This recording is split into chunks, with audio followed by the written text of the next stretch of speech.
Hello again. Let's learn to answer the question to whom, kellele, by using personal pronouns. How do we say in Estonian to me, for example?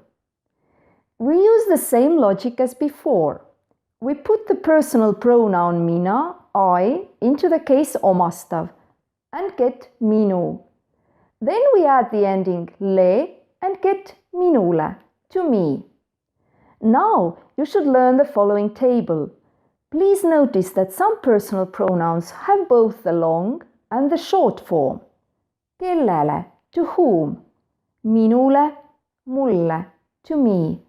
Sinule, sulle, to you. Temale, talle, to him, to her. Meile, to us. Teile, to you. Nendele, neile, to them.